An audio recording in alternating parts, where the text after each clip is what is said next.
Hello students, आज का ये सेशन हम एक नई बात जान के शुरू करते हैं। ठीक है, तो वो सेशन जो हम स्टार्ट करेंगे अभी नई बात से, वो नई बात ये है कि तुम मुझे बताओ, क्या कभी तुमने यूनी हेमिस्फेरिक स्लीप, एक तरह की स्लीप है, एक तरह की नींद है जो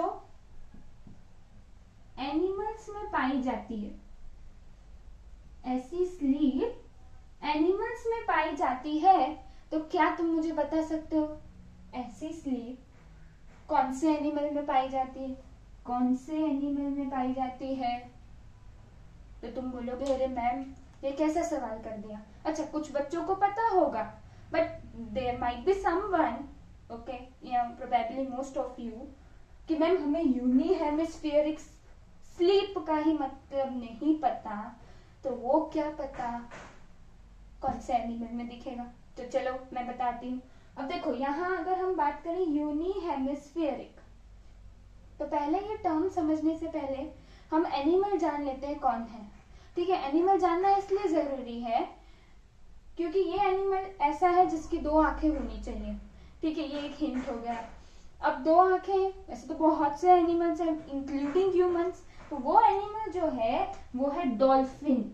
यस, डॉल्फिन जो है वो ऐसी एनिमल है, या एक्वेटिक एनिमल कह लो, that is means in which unihemispheric sleep is observed, यानी इसमें हमें यूनिहेमिस्फेरिक स्लीप देखने को मिलता है। बट ये है क्या? मतलब डॉल्फिन सोते समय अपनी एक आंख खुली रखती है, मतलब कुछ ऐसे सोती होगी। अब मान लो कि ऐसा कभी एनिमल देखा है तुमने, तुम मुझे बताओ। बट डॉल्फिन में ऐसा दिखता है? भाई सोने वक्त तो दोनों आंखें बंद करनी ही पड़ेगी ना, लेकिन ऐसा डॉल्फिन में नहीं है। तो रीजन क्या है? रीजन है कि डॉल्फिन को अपने प्रेडेटर से बचना है। तो तुम सोचोगे कि भाई प्रेडेटर से बचना है, वो तो हर एनिमल को बचना है सिवाय ह्यूमंस के। चलो ह्यूमंस को भी बचाव करना है अपना, लेकिन हमने इतना डेवलपमेंट कर लिया है कि भी ओके ठीक है। लेकिन एनिमल्स का तो मेन काम क्या है इस अर्थ पे, कि उनको अपने लिए सरवाइव करना है, रिप्रोड्यूस करना है, शेल्टर, खाना और बचाव। सरवाइव में ही आ गया ना। बेसिक फंक्शन क्या है एक एनिमल का इस दुनिया में, इसमें रोल क्या है? तो कि हमको सरवाइव करना है। कैसे सरवाइव कर पाओगे? तो भाई फूड होना चाहिए, रहने के लिए जगह होनी चाहिए, शेल्टर, एंड रिप्रोड्यूस करना है ताकि उनका पॉपुलेशन जो है जनरेशन टू जनरेशन बढ़ता रहे। मीन्स ऐसे नंबर में नहीं, बट इट वुड इवॉल्व, है ना, certainly. Okay, before moving to that let us talk about again, come back to dolphin, है ना। तो डॉल्फिन जो है वो अपनी एक आंख खुली रख के सोती है। तो ऐसा क्यों? तो मैंने बोला कि भाई बचाव करना है अपना उसको प्रेडेटर से। तो this is the extra alertness observed in dolphin. मतलब सोते समय हम अच्छा सा शेल्टर ले लेते हैं, अपने आप को ढक देते हैं कि कोई प्रेडेटर अटैक ना कर पाए। ऐसा एनिमल्स में भी देखा जाता है। बट डॉल्फिन्स क्या करती हैं? वो अपने बचाव के लिए नींद में भी, देखिए नींद में भी अपनी एक आंख खुली रख के सोती है। अब हम आ जाते हैं कि ऐसा ये स्लीप को, जो डॉल्फिन है वो एक आंख बंद करके एक आंख खुली रख के सो रही है, तो वो स्लीप को मैं कहती हूँ यूनिहेमिस्फेरिक, है ना। तो यूनिहेमिस्फेरिक क्यों रखा गया नाम, वो भी तो है। हाँ, तो वो इसलिए यूनी, चलो हम वर्ड को ब्रेक करते हैं। तो मैं आ जाती हूँ यूनी पे, और इतना हो गया हमारा हेमिस्फेरिक। यूनी कहीं सुना है? यूनी मतलब one. Hemispheric is derived from hemisphere. अब ये हेमिस्फीयर कौन से हेमिस्फीयर? तो ये one of the hemisphere of brain की बात कर रहे हैं, यानी ब्रेन का एक हेमिस्फीयर। कितने हेमिस्फीयर होते हैं? ब्रेन के दो बेसिक पार्ट्स होते हैं, दो हेमिस्फीयर होते हैं ब्रेन में। ठीक है, उसमें से एक ब्रेन का होता है राइट हेमिस्फीयर और दूसरा कहलाया जाता है लेफ्ट हेमिस्फीयर। सो हेमिस्फीयर दो होते हैं ब्रेन के। ठीक है, एक ब्रेन, एक ह्यूमन ब्रेन, डॉल्फिन का अगर ब्रेन देखो तो वहां पे भी 2 हेमिस्फीयर पाए जाते हैं, राइट और लेफ्ट। अब क्या होता है, ये ह्यूमंस में भी it's occur same, exactly same.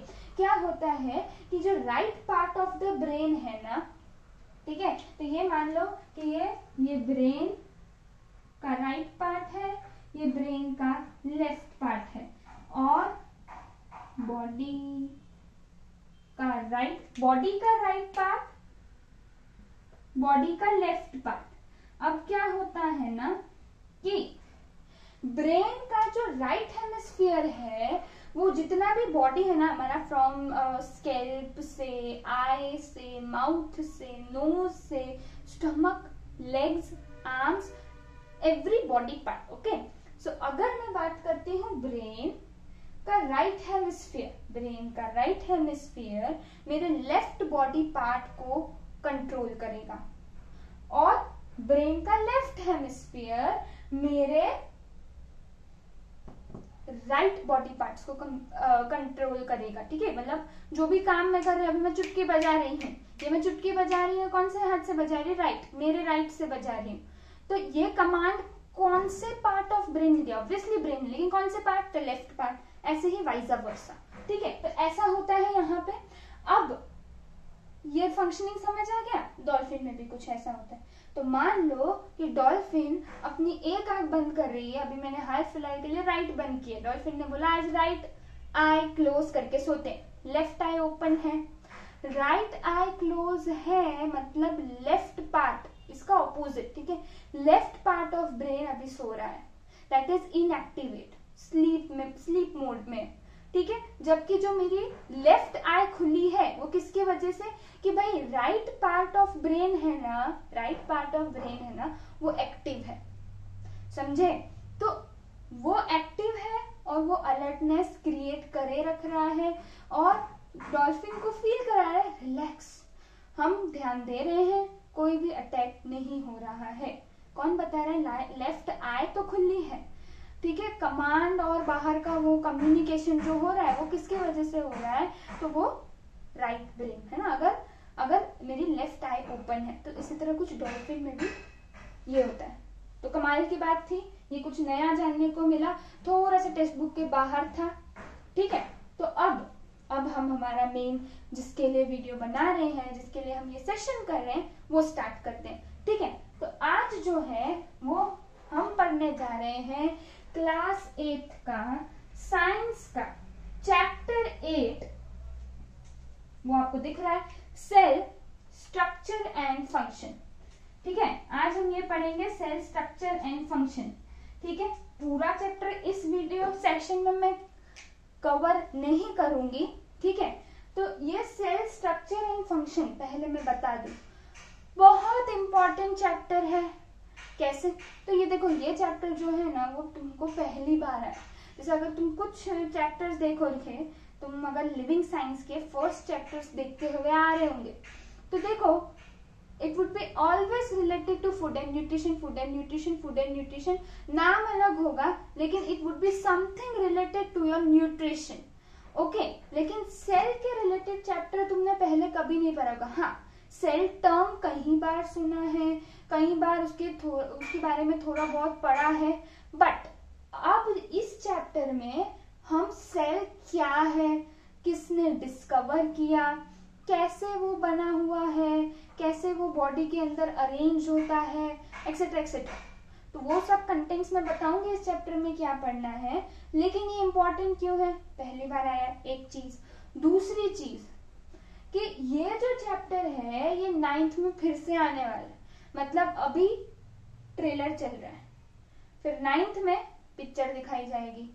ठीक है, तो ट्रेलर अगर देखोगे तो ही तुम्हें मूवी में मजा आएगा ना। अगर ट्रेलर पता ही नहीं है, ऐसे ही चले जाते हो, तो बोलेंगे कि देखेंगे जो होता है। तो पहले ट्रेलर देख लेते हैं, पहले बेसिक टर्म्स समझ लेते हैं, और फिर तुम मूवी एंजॉय करना 9th में। अगर ट्रेलर समझ नहीं आया तो पता ही नहीं चलेगा मूवी क्या है, ट्रेलर ही नहीं समझ आया तो मूवी कहाँ से समझ आएगी, है ना। सो अच्छे से बेसिक टर्म्स जो भी है वो सब यहाँ समझेंगे तो 9th में डिफिकल्टी नहीं होगी। ठीक है, इसलिए ये बहुत इंपॉर्टेंट है। चल, अब ज्यादा टाइम वेस्ट किए आगे बढ़ते हैं, बात करते हैं कंटेंट्स की कि इसमें इस चैप्टर में हम क्या क्या पढ़ेंगे। तो कंटेंट्स आ जाता है। सबसे पहले हम बात करेंगे डिस्कवरी ऑफ सेल। ठीक है, ये जो हेडिंग है ये आपके टेक्स्ट बुक में भी दिया है, लिविंग साइंस में, discovery of the cell. Discovery of the cell, अगर ये चैप्टर तुम पहले ही रीड करके आए हो, स्कूल में पढ़ा चुके हैं, तो तुम्हें पता होगा किसने सेल को डिस्कवर किया था, रॉबर्ट हुक ने, है ना। रॉबर्ट हुक ने सेल को डिस्कवर किया था इन 1665। कैसे किया, किसकी मदद ली, क्या किया, जो भी है वो हम इस टॉपिक में देखेंगे। ठीक है, सेकेंड टॉपिक क्या है, तो सेकेंड टॉपिक आता है सेल थियरी। सेल थियरी, अच्छा, तो सेल थियरी दो German biologists Mathias Schleiden and Theodor Schwann, ये दोनों ने 1838 में सेल थियरी दी थी, है ना। मैथियास शील्डन एंड थियोडोर स्केवेन 1838 में इन दोनों ने सेल थियरी दी थी। अब सेल थियरी यानी सेल के बारे में जानकारी, थियरी रिलेटेड टू सेल, ये दिया था इन दोनों ने। कुछ मेन पॉइंट्स, सेल थियरी के मेन पॉइंट्स क्या थे वो हम इस टॉपिक में पढ़ें। पूरी की पूरी सेल थियरी तो नहीं पढ़ सकते जो इन दोनों ने दी, है ना। तो ये जो दो जर्मन बायोलॉजिस्ट हैं, इन्होंने सेल थियरी में क्या कहा उसका एक जिस्ट देखेंगे in the form of points. ठीक है, वो टेक्स्ट बुक में भी दिया मेन पॉइंट्स, तो वो हम इसमें देखेंगे। चलो आगे बढ़ते हैं। नेक्स्ट टॉपिक क्या है, तो नेक्स्ट टॉपिक है समथिंग फेमिलियर टू यू, है ना। तुम लोग को फेमिलियर है, already you are familiar with this, unicellular and multicellular. चलो याद करो, पहले भी पढ़ा है। कौन सा चैप्टर में पढ़ा है भाई, 8th स्टैंडर्ड की बात है। चलो तुम 7th में 6th में भी थोड़ा बहुत सुना होगा, लेकिन 8th में तो पढ़ा है, नो डाउट। चलो बताओ, याद करो, रिकॉल, कहाँ पे पढ़ा, chapter 2 micro organisms, types of micro organisms, उसमें पढ़ा था bacteria unicellular multicellular, virus unicellular multicellular. Fungi में तो एग्जांपल्स देखे थे, क्या देखा था बताओ। फंजाई में हमने देखा था कि फंजाई यूनिसेल्युलर भी हो सकते हैं, मल्टीसेल्युलर भी हो सकती है, और मशरूम जो था वो मल्टीसेल्युलर है, yeast is the example of unicellular. थोड़ा याद आ रहा है, बस वही है। इसको थोड़ा सा डिटेल में पढ़ते हुए हम आगे बढ़े। अच्छा, यूनिसेल्युलर मल्टीसेल्युलर क्या है, आते हैं हम, ठीक है, क्योंकि पढ़ा हुआ है तो मैं यहाँ नहीं समझाऊंगी, डायरेक्ट जब टॉपिक पे आएंगे वहां बताऊंगी। आगे बढ़ते हैं। फोर्थ टॉपिक क्या था, तो वेरिएशंस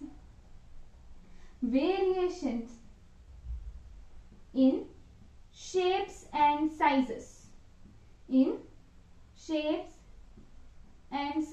अरे भाई किसकी, तो भाई सेल की। सेल, अलग अलग सेल के पास अलग अलग शेप, अलग अलग साइज होती है, वो देखेंगे। तो क्यों अलग अलग शेप, क्यों अलग अलग साइज, क्या है वो सब हम इस टॉपिक में देखेंगे। ठीक है, चलो नेक्स्ट टॉपिक क्या आता है इस चैप्टर में, हम क्या पढ़ने वाले हैं, तो पढ़ने वाले स्ट्रक्चर। अच्छा, यहां से थोड़ा ज्यादा ही इंपॉर्टेंट है। ठीक है, तो ये जो टॉपिक है ना, इसको स्टार मार्क करेंगे, ये टॉपिक बहुत ज्यादा इंपॉर्टेंट है। क्यों, अरे स्ट्रक्चर, सेल का स्ट्रक्चर क्या है, सेल दिखता कैसा है, we would be talking about this. अच्छा, दिखता कैसा मतलब सिर्फ फिजिकल अपीयरेंस नहीं, अंदर से उसका स्ट्रक्चर कैसा है, कैसा उसका फंक्शनिंग है, that we would be observing in this topic. Okay, आगे हम पढ़ेंगे plant cell and animal cell, plant cell and animal cell.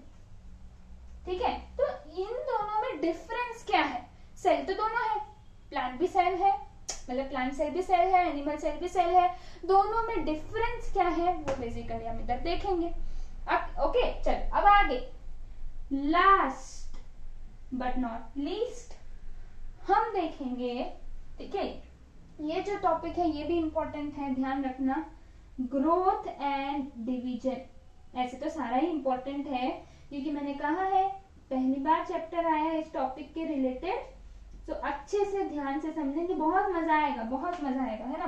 तो अब है ग्रोथ एंड डिवीजन, कि सेल का ग्रोथ कैसा होता है भाई, कि अब तक इतने सारे सेल्स हमारे बॉडी में कैसे आए, इनका ग्रोथ कैसा होता है, इनका डिवीजन मल्टीप्लाई कैसे करते हैं, अपना नंबर कैसे इंक्रीज करते हैं, इस टॉपिक में देखेंगे कि कौन से ग्रोथ एंड डिवीजन लास्ट।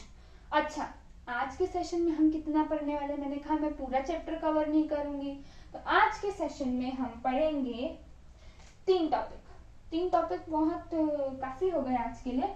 वो है पहला, discovery of the cell. Cell को डिस्कवर किसने किया भाई, रॉबर्ट हुक ने, वो तो हमने डिस्कस किया। कैसे किया वो देखेंगे, कब किया था, 1665 में, ठीक है, तो वो हम देखेंगे। चलो आगे, नेक्स्ट हम पढ़ने वाले हैं cell theory.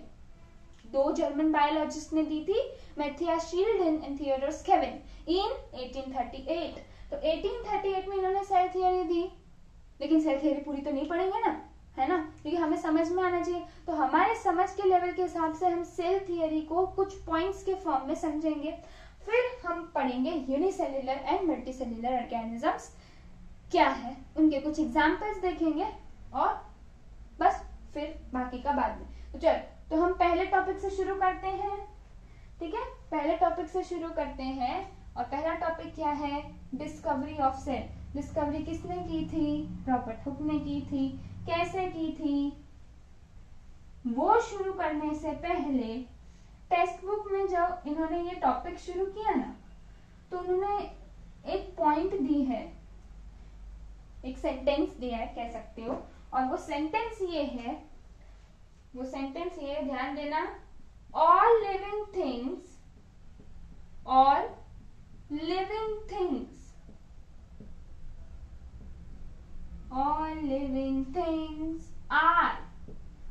Made up of, भाई किससे बने हैं, 2 या 1 और मोर सेल्स, है ना, ठीक है। All living things are made up of 1 और मोर सेल्स, ठीक है, ये दिया है। और उसके तुरंत बाद एक और स्टेटमेंट दिया है, और वो कह रहे हैं कि that is why cells are known as building block of life, building blocks of life. अरे बाप रे, तो सेल को हम बिल्डिंग ब्लॉक ऑफ लाइफ इसलिए कहते हैं क्योंकि सारे लिविंग थिंग्स जो है वो एक या एक से ज्यादा सेल्स से बनी हुई है। तो सोचो, हम स्टार्ट करते हैं लिविंग थिंग्स में। कौन कौन आते हैं लिविंग थिंग्स में, चलो, एनिमल्स में ह्यूमंस भी आ जाएंगे। अब अगर मैं बात करूं animals, do you know which is the largest animal on the earth? सोचो जल्दी सोचो। लार्जेस्ट एनिमल ऑन द अर्थ, वो है यही कलर की blue whale. Blue whale is the largest animal, ठीक है। चल, स्मॉलेस्ट एनिमल की बात करते हैं। स्पेशली स्मॉलेस्ट एनिमल्स तो कहीं सारे मतलब एनलिस्ट किए हुए हैं, बट बेसिकली एनिमल में भी अगर मैं स्पेसिफिकली बात करूं मैमल्स की, ठीक है, तो स्मॉलेस्ट एनिमल यानी स्मॉलेस्ट मैमल कौन होगा, तुमने पहले लोअर स्टैंडर्ड्स में ये पढ़ा हुआ है, और वो है किटीज, हॉग, नोज्ड बैट। ये ऐसा बैट है, बैट इज अ मैमल, ये ऐसा बैट है जिसे हम स्मॉलेस्ट एनिमल की कैटेगरी में डाल सकते हैं। अच्छा चलो, एक तो इधर ये लिविंग थिंग्स, यानी लार्जेस्ट एनिमल से लेकर स्मॉलेस्ट एनिमल तक, बीच में ह्यूमंस भी आ गए, आपके एम्फीबियंस यानी क्रोकोडाइल्स वगैरह से आ गए, ठीक है, फ्रॉग वगैरह आ गया, रेप्टाइल्स आ गए, सब आ गए, ठीक है ना, एम्फीबियंस, क्रोकोडाइल, फ्रॉग, रेप्टाइल्स, ठीक है, सब आ गया इधर। जितने भी एनिमल्स हैं सारे लिविंग हैं, इसलिए हम कहेंगे कि उनके पास सेल्स हैं। ओके, आगे बढ़ते हैं। अब अगर मैं प्लांट्स की बात करती हूँ, प्लांट्स में भी चलो हम टॉलेस्ट से शुरू करते हैं। Tallest tree on the earth, let me know the name in the comment box. तो टॉलेस्ट ट्री जो है वो है redwoods. These redwoods are the tallest trees. Red colour का रेडवुड्स, ब्लू कलर की ब्लू वे चलो कोई नहीं। तो रेडवुड्स इतने बड़े हैं, फैक्ट की बात बताऊं कि स्टैचू ऑफ लिबर्टी से भी बड़ा रेडवुड पाया गया है। उनकी हाइट स्टैचू ऑफ लिबर्टी से भी ज्यादा है, उससे भी ऊपर जाती है, इतने टॉल है वो ट्री। प्लांट्स में टॉलेस्ट ट्री हमने बात की। स्मॉलेस्ट के बारे में सुना क्या?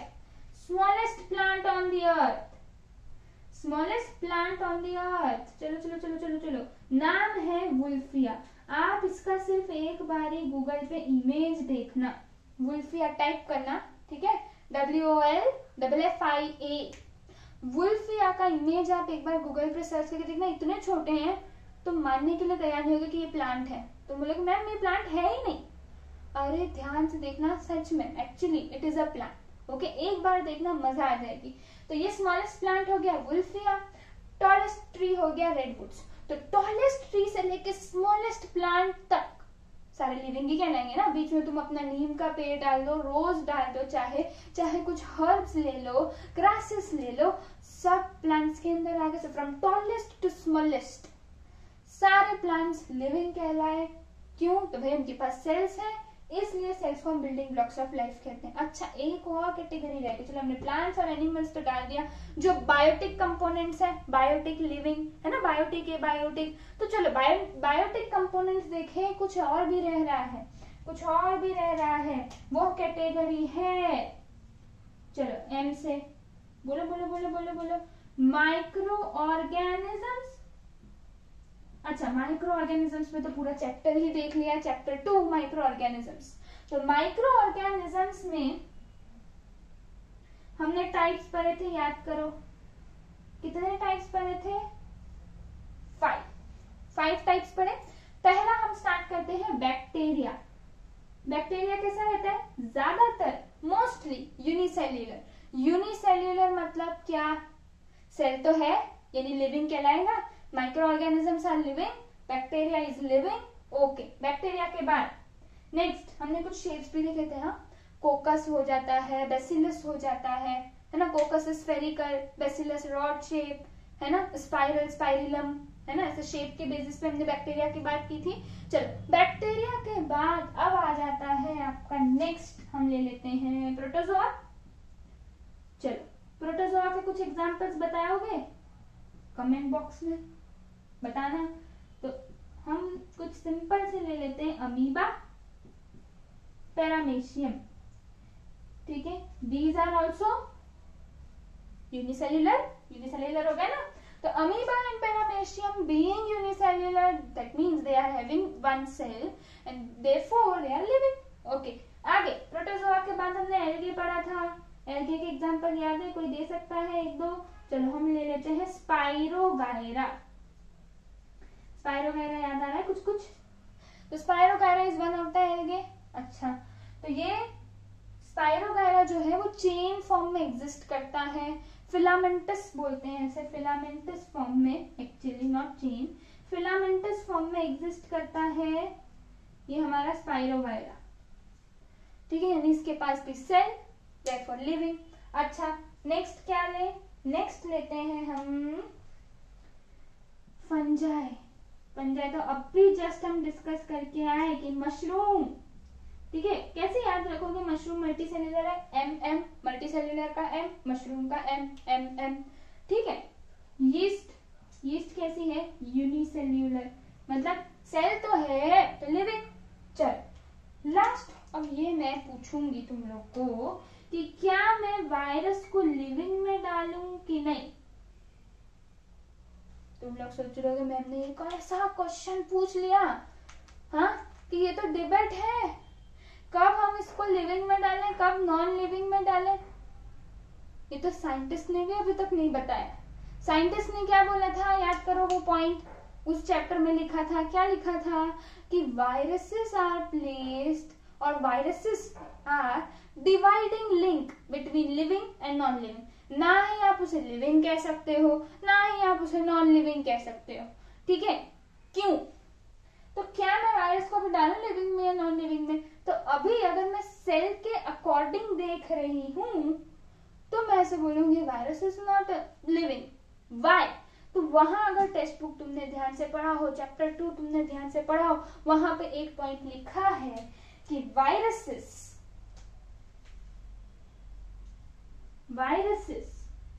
डू नॉट हैव, ऐसा क्या नहीं है भाई, do not have cellular structure. याद आया? अरे भाई सेल्यूलर स्ट्रक्चर ही नहीं है, सेल ही नहीं है ना, सेल पूरी तरह से नहीं है। So how can we say that virus are living? लेकिन जैसे ही वो होस्ट की बॉडी में एंटर करते हैं they are referred as living. तो अभी के लिए हम वायरस को ना कंसीडर करके ये 4 type of micro organism, fungi, protozoa, algae, bacteria, plants, animals, क्योंकि सारे लिविंग थिंग्स के पास सेल्स है, ठीक है, क्योंकि वो सेल्स से बने हुए हैं, इसलिए हम सेल्स को बोलेंगे building block of life. Life का बिल्डिंग ब्लॉक है। जैसे कई बार आपने सुना होगा कि अगर मैं एक वॉल को कंसीडर करती हूँ, वॉल, दीवार, तो उसका सबसे स्मॉलेस्ट यूनिट क्या है? ब्रिक। तो वो ब्रिक को जब मैं एक साथ जोड़ती हूँ तो साथ में मिलकर क्या बन जाती है? पूरी वॉल। उसी तरह सेल्स जो है, क्या बोला मैंने कि ब्रिक जो है, एक एक ब्रिक साथ में जोड़ोगे, उसको जोड़ोगे वो वॉल बनाएगा। इसी तरह सेल्स जो है साथ में जुड़ के टुगेदर अल्टीमेटली फॉर्म्स ऑर्गेनिज्म। कैसे? तो वो ऑर्गेनाइजेशन आपने बचपन में भी पढ़ा है, अभी भी हम आगे पढ़ेंगे कि सेल्स होते हैं, सेल से बनता है टिश्यू, टिश्यू से बनता है ऑर्गन, ऑर्गन से बनता है ऑर्गन सिस्टम। चलो, ऑर्गन सिस्टम से क्या बनेगा? ऑर्गन सिस्टम से बनेगा ऑर्गेनिज्म। बहुत सारे ऑर्गन सिस्टम साथ में जुड़ेंगे तो वो बनाएंगे ऑर्गेनिज्म। चलो कोई बात नहीं। तो ये जो है, ये क्या है? ये है लेवल ऑफ ऑर्गेनाइजेशन, ठीक है, सेल्यूलर लेवल, ठीक है। तो सेल के बेसिस पे हम ऑर्गेनाइजेशन कर रहे हैं। सेल आ गया, cell, when these cells combine together they form tissue, tissue से बनेगा ऑर्गन, ऑर्गन से organ system and then organism, ठीक है। तो ये हम आगे पढ़ेंगे। अभी ये समझ लो कि क्यों हमने सेल्स को बिल्डिंग ब्लॉक्स ऑफ लाइफ कहा, क्योंकि सारे लिविंग थिंग्स के पास क्या है? One or more cells, they are made up of one or more sales, ठीक है। सो इसलिए हम इसे ये भी कहते हैं basic unit of life. Same ही है, या तो आप बिल्डिंग ब्लॉक बोलो ऑफ लाइफ या बेसिक यूनिट ऑफ लाइफ, ऐसा भी कह सकते हैं सेल को। सेल को हम फंक्शनल यूनिट ऑफ लाइफ भी कहते हैं, फंक्शनल यूनिट ऑफ लाइफ, है ना, फंक्शनल यूनिट ऑफ लाइफ भी कहते हैं सेल को हम, ठीक है। चलो, ये तो क्या हुआ, ये जो वो 2 सेंटेंसेस दिए थे डिस्कवरी ऑफ सेल टॉपिक जब टेक्स्ट बुक में स्टार्ट हुआ, कौन से 2 सेंटेंस कि भाई all living things are made up of one or more cells, that's why cells are known as building block of life. चलो आगे बढ़ते हैं। अब हम मेन टॉपिक पे आते हैं, that is nothing but discovery of cell, ठीक है। चलो, तो अब हम आगे देखते हैं discovery of cell.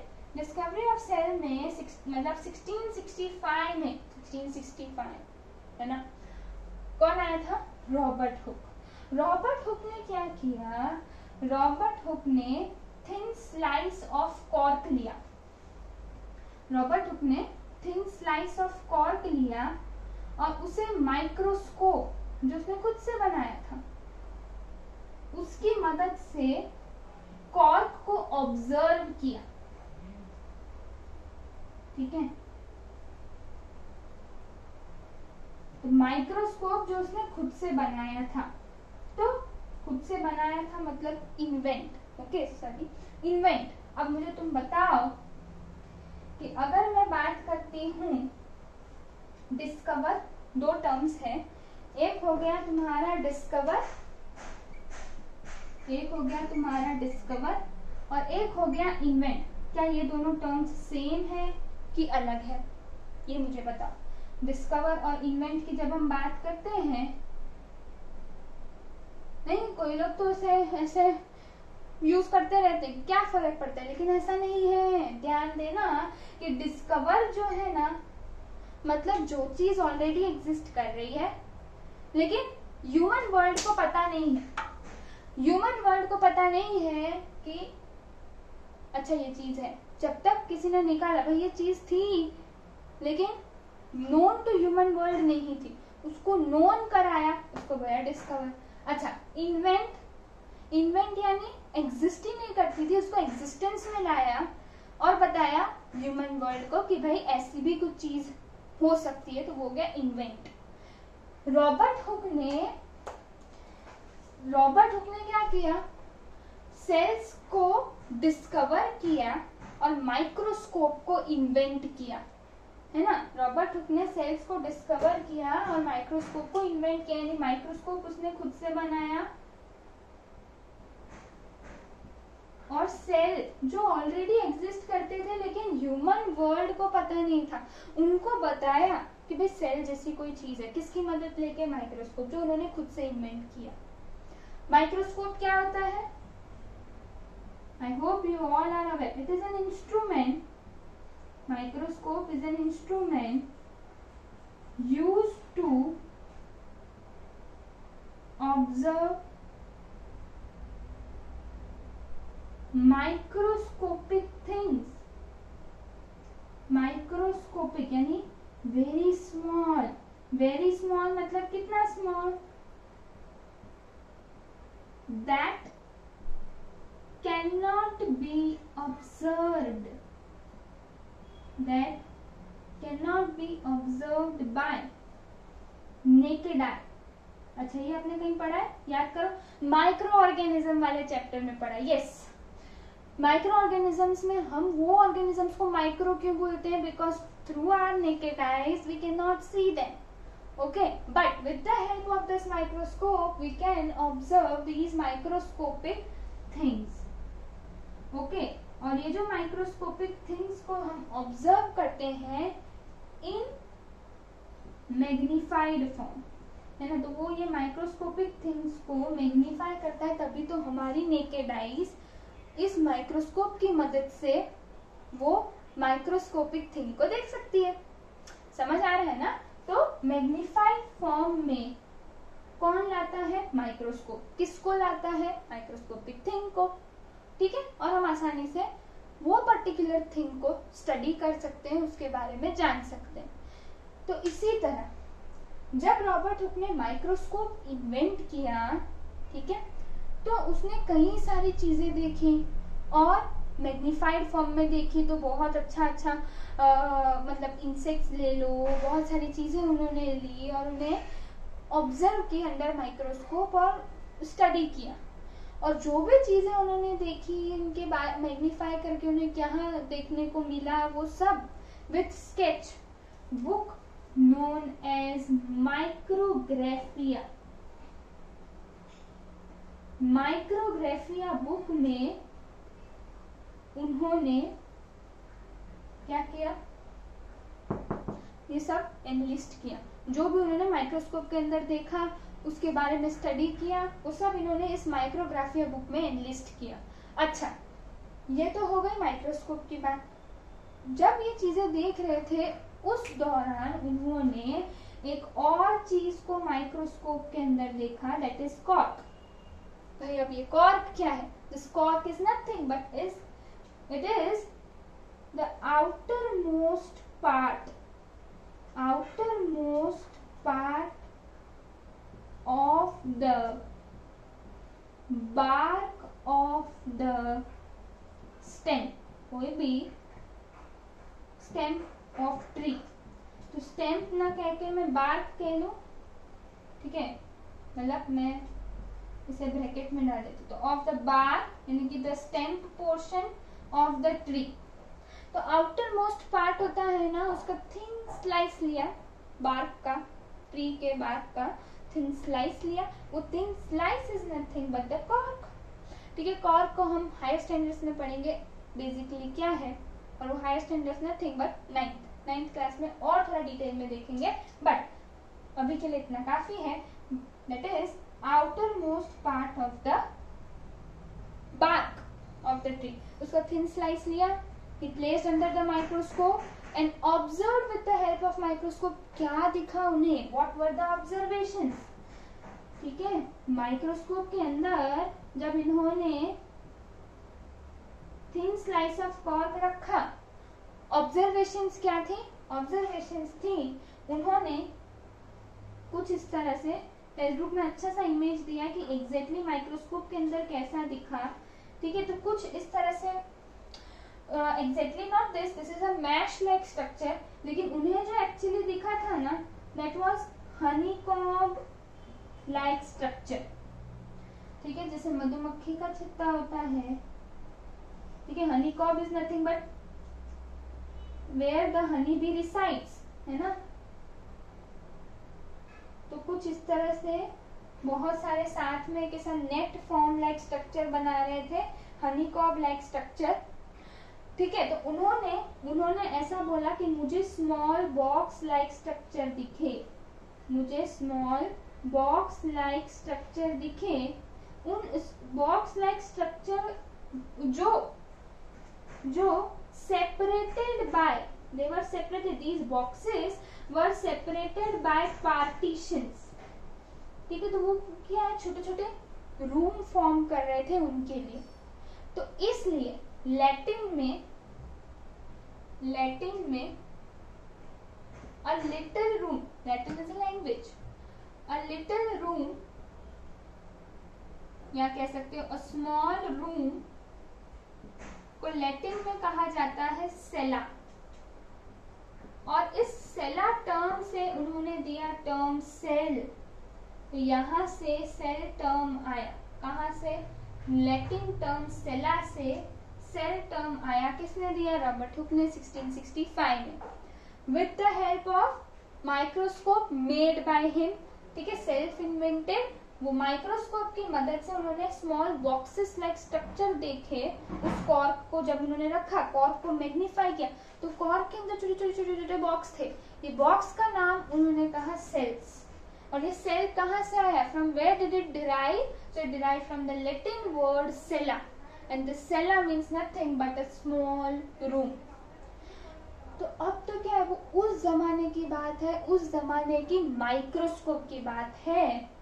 So now after 150 years, धीरे धीरे क्या हुआ, माइक्रोस्कोप डेवलप हुआ।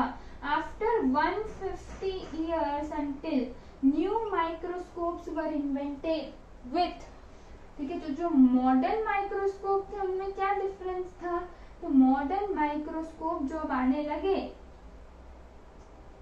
विथ हाई मैग्निफिकेशन, है ना। अब ये जो है ये हाई मैग्निफिकेशन दिखा रहे थे, यानी ये चीजों को, माइक्रोस्कोपिक चीजों को और मैग्नीफाई कर सकते हैं, यानी इनकी मैग्निफिकेशन पावर बढ़ा दी गई, जो रॉबर्ट हुक के टाइम पे नहीं हुआ करती थी। तो जितना ज्यादा ऑब्जेक्ट मैग्नीफाई होगा उतना डिटेल में वो हम ऑब्जेक्ट को स्टडी कर सकते हैं।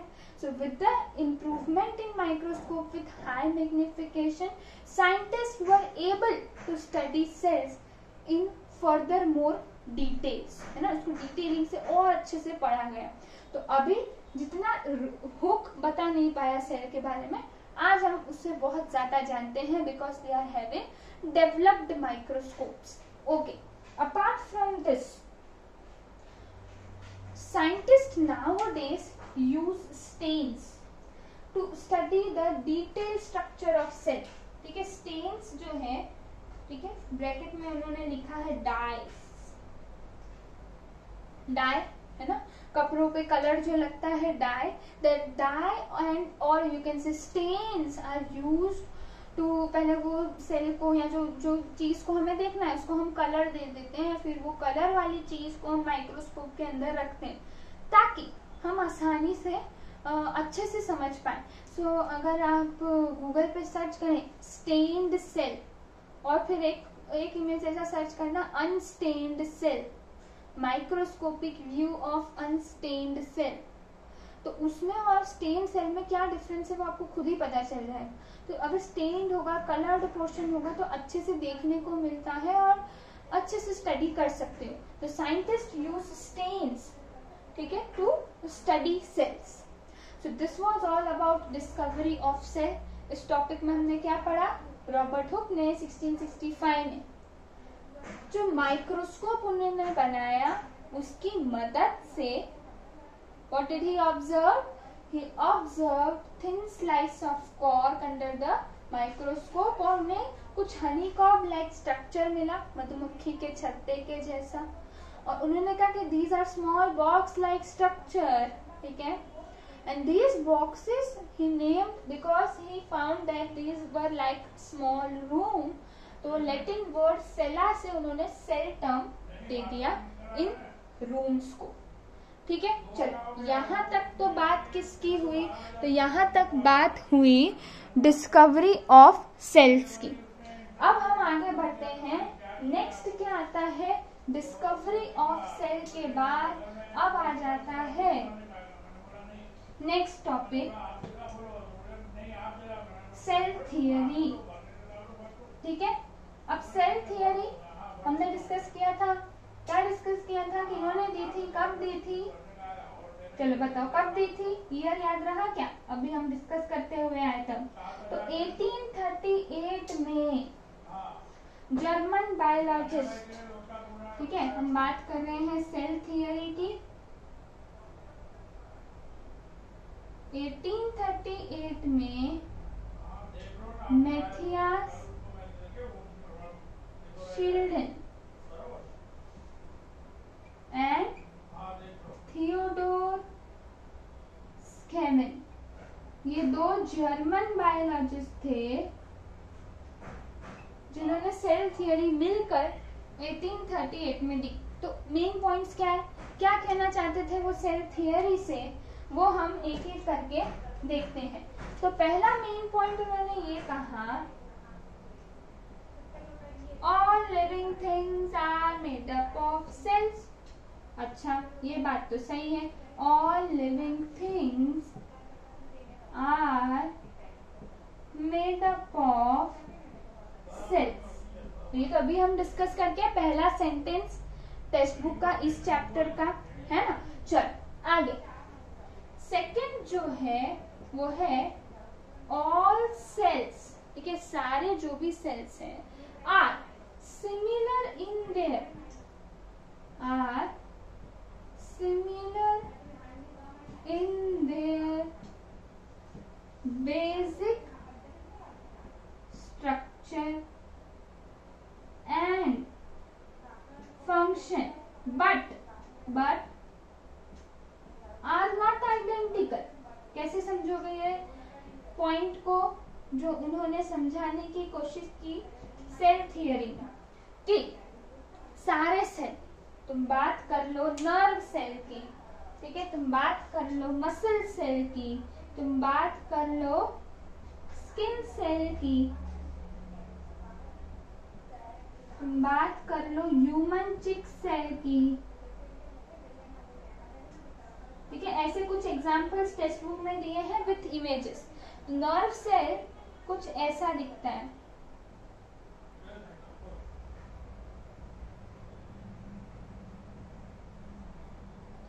नर्व सेल्स का स्ट्रक्चर भी हम आगे पढ़ेंगे, ठीक है। तो ये तुम्हारा हो गया नर्व सेल। नर्व सेल कैसा एलोंगेटेड है। मसल सेल देखो, one of the muscle cell is like this, this is known as smooth muscle cell. Muscle cell ऐसा है, broader in between, tapering, tapering मतलब narrower at the ends. Skin cells जो होते हैं वो flat होते हैं, बेसिकली दे आर फ्लैट। ठीक है, तो these are something some sort of skin cells. ठीक है, तो ये तुम्हारे स्किन सेल्स हो गए। फिर अगर ह्यूमन चिक सेल की बात करें तो वो भी कुछ इस तरह से फ्लैट हैं। ठीक है, कुछ इस तरह से तुम्हारे चिक सेल दिखेंगे। ठीक है, तो वो भी कुछ ऐसे फ्लैट स्ट्रक्चर है। मतलब क्या कि भले आइडेंटिकल नहीं है, ये सारे सेल्स अलग अलग तुम्हें दिख रहे हैं, लेकिन इनका स्ट्रक्चर, अभी हम स्ट्रक्चर पढ़ने वाले हैं कि हर एक सेल के पास क्या क्या होता है। तो 3 बेसिक चीजें होती हैं, साइटोप्लाज्म, सेल ऑर्गेनेल, न्यूक्लियस, चलो एक और डाल देते हैं, प्लाज्मा मेम्ब्रेन। ये 4 चीजें हर एक सेल के पास होती ही है। यानी कोई भी सेल हो, फिर तुम नर्व सेल की बात करो, muscle cell, skin cell, human cheek cell, ये सारे क्या है वो हम अभी आगे डिस्कस करेंगे जब वो स्ट्रक्चर वाला टॉपिक पढ़ेंगे। लेकिन ये सारे एक नॉर्मल सेल के पास होता है। ठीक है, तो ये बात हो गई। अब फंक्शन जो बेसिक फंक्शन होते हैं, जैसे सेल को डिवाइड करना, मल्टीप्लाई करना, अपना नंबर इंक्रीज करना, तो वो जो ग्रोथ एक फंक्शन हो गया, डिवीजन एक फंक्शन हो गया, ये कॉमन फंक्शन है। ये नर्व सेल परफॉर्म करेगी तो ह्यूमन चिक सेल भी परफॉर्म करेगा, स्किन सेल भी परफॉर्म करेगा, growth and division.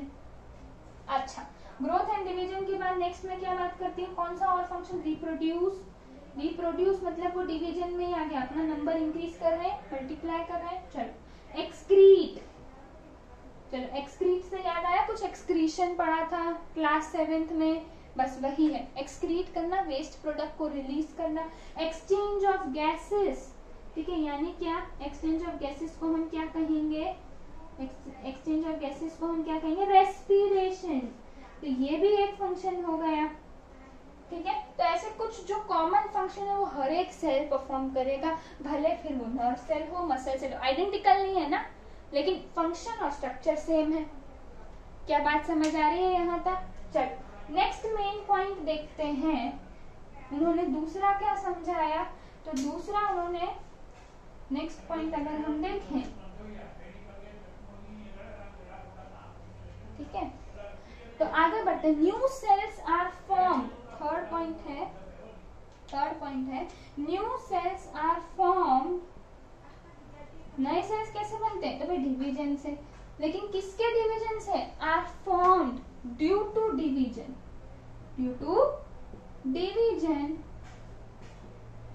In old cells. Old cells जब डिवाइड करेंगे तो उससे नए सेल्स बनेंगे, इस तरह से मल्टीप्लाई करते हैं, इस तरह से सेल्स अपना नंबर इंक्रीज करते हैं। चलो फोर्थ देखो, फोर्थ आ जाता है कि the organization of cells in the body, the organization of cells, cells का arrangement in the body, organization of cells in the body of an organism. ठीक है, कोई भी ऑर्गेनिज्म के बॉडी में जो ऑर्गेनाइजेशन होता है ना, मतलब जो अरेंजमेंट होता है ना सेल्स का, ठीक है, determines its structure, determines its structure. किसका स्ट्रक्चर, डिटरमाइंस इट्स, यहाँ पे क्या है, डिटरमाइंस इट्स स्ट्रक्चर। कि जो ऑर्गेनाइजेशन ऑफ सेल जो है बॉडी में, ऑर्गेनाइजेशन है सेल का, इस सेल को कहाँ रखा गया, पूरे बॉडी एक ऑर्गेनिज्म है, उसके बॉडी में सेल्स को कहाँ रखा जा रहा है, ठीक है, उसके बेसिस पे उसका स्ट्रक्चर सेल का स्ट्रक्चर डिसाइड किया जाता है। मान लो कि अगर मैं बात करती हूँ ब्रेन में मैं ऐसे सेल्स रखूंगी जो लंबे हों, ताकि मैसेज जो है वो जल्दी से जल्दी ट्रांसफर हो फ्रॉम सेल टू सेल। इसलिए देखो नर्व सेल जो है वो लंबे होते हैं, इलोंगेटेड होते हैं। ठीक है, फिर अगर मैं मसल्स में सेल्स देखती हूँ, तो सेल्स है ना ये ज्यादा एक्सपांड और कॉन्ट्रैक्ट कर सकते हैं, तो मैं वहां रखूंगी जहाँ पे मसल्स होंगे, जहाँ पे मूवमेंट की जरूरत है। तो उनके फंक्शन और उनका स्ट्रक्चर कैसे हैं, जो एक्सपांड और कॉन्ट्रैक्ट हो सकते हैं, वो नैरो जो है, ठीक है, narrow at ends and broader in between, ठीक है, narrow at ends and broader in between, ऐसे सेल्स मुझे कहाँ काम आएंगे, मूवमेंट में, इसलिए मैं मसल सेल्स वहां रखूंगी जहाँ मूवमेंट आसान है। So on the basis of वो उसका स्ट्रक्चर डिटरमाइन करता है कि कहाँ उसे रखा जा रहा है, समझ आ रहा है। आगे last but it is equally important, the way an organism functions, एक ऑर्गेनिज्म जिस तरीके से फंक्शन करता है, the way an organism functions depends on the way cell works, depends on the way cell works. अब भी जस्ट हम discuss करके आए ना कि सेल्स क्या है, बिल्डिंग ब्लॉक्स ऑफ लाइफ, छोटे छोटे यूनिट जब साथ में जुड़ेंगे तो जैसा छोटा वर्क करेगा वैसा ही organism as a whole work करेगा। तो the way an organism works किस पर डिपेंड कर रहा है, द वे सेल वर्क्स। जितना एक्टिवली सेल वर्क करेगा उतना एक्टिवली ऑर्गेनिज्म रहेगा, ठीक है। So this is all about cell theory. Last topic of this session, ठीक है, वो क्या है, difference between unicellular and multicellular organism. Difference between unicellular and multicellular organism क्या होगा। So this you have already studied. हम कुछ एग्जांपल्स देखते हुए भी आए अभी कि अमीबा और प्रोटोजोआ, उनके पास एक ही सेल है, एक सेल है, फिर भी उनको ऑर्गेनिज्म कहा जा रहा है, माइक्रो ऑर्गेनिज्म ही सही, लेकिन कहा तो जा रहा है, ठीक है। तो अगर मैं बात करती हूँ यूनिसेल्यूलर ऑर्गेनिज्म, यूनिसेल्यूलर ऑर्गेनिज्म, और दूसरा मैंने क्या बोला, मल्टीसेल्यूलर ऑर्गेनिज्म, मल्टीसेल्यूलर ऑर्गेनिज्म, ठीक है। तो यूनिसेल्यूलर में मैं किसे डाल रही, यूनी का अभी भी हम यूनी हेमिस्फीरिक स्लीप से स्टार्ट किया ना आज सेशन। हाँ, तो यूनी क्या था, सिंगल, वन सेल। ऐसे ऑर्गेनिज्म सेल्यूलर कहाँ से, सेल से आ रहा है। सो ऐसे ऑर्गेनिज्म जिनके पास सिंगल सेल है वो यूनिसेल्यूलर ऑर्गेनिज्म। मल्टी मतलब क्या, मेनी, मोर देन वन। तो ऐसे ऑर्गेनिजम्स जिनके पास एक से ज्यादा सेल्स है उन्हें मल्टीसेल्यूलर कहेंगे, ठीक है। यहाँ पे एक ही सेल ऑर्गेनिज्म के सारे फंक्शन परफॉर्म करता है, लाइक एक्सक्रीशन, है ना, सर्कुलेशन, ये सर्कुलेशन ऑफ बॉडी फ्लूइड्स, फिर रेस्पिरेशन, ठीक है। ऐसे जो बेसिक मेन लाइफ प्रोसेसेस होते हैं, बेसिक फंक्शंस होते हैं लाइफ को, मतलब लाइफ को एग्जिस्ट लाने में, सरवाइव करने में एक ऑर्गेनिज्म के लिए, तो वो एक सेल ही ये सारे फंक्शन जो भी वो पर्टिकुलर ऑर्गेनिज्म करना चाहता है, ऑब्वियसली मूवमेंट, ठीक है, सेंसेशन, ये सब वो एक सेल परफॉर्म करता है। जबकि मल्टीसेल्यूलर में ये सारे काम सेल्स आर स्पेशलाइज्ड, ठीक है, cells are specialised to perform this function. यानी कुछ सेल्स को बोलेंगे कि तू एक्सक्रीशन में जा, कुछ सेल्स को बोलेंगे तो मूवमेंट करा लाइक मसल सेल्स, कुछ सेल्स को बोलेंगे सर्कुलेशन करा like blood cells in humans. तो इस तरह से मल्टीसेल्यूलर में अलग अलग सेल्स अलग अलग काम ले लेंगे, बट यूनिसेल्यूलर में एक सेल ही ये सारे काम करेगा। तो होप आपको ये सेशन अच्छा लगा। आज हमने 3 टॉपिक डिस्कस किए इस चैप्टर के। Discovery of cell Robert Hooke ने किया था 1665 में। फिर हमने क्या डिस्कस किया, सेल थियरी, मैथियास शील्डन और थियोडोर स्केवन ने 1838 में किया, उनके कुछ मेन पॉइंट्स देखे। और अब लास्ट हमने डिस्कस किया difference between unicellular and multicellular organism. Of course examples क्या होगा, यूनिसेल्यूलर के होंगे amoeba, paramecium, and there are many more. और जब अगर मैं मल्टीसेल्यूलर में बात करूं तो हमारे हो गए ह्यूमन, एनिमल्स, प्लांट्स भी आएंगे, जैसे कि अगर मैं ले लूं tulsi, mango, these are multicellular plants, ठीक है। सॉरी, तो these were the examples of unicellular organism and multicellular organism। तो बस इसी टॉपिक के साथ मैं आज का सेशन एंड करती हूँ।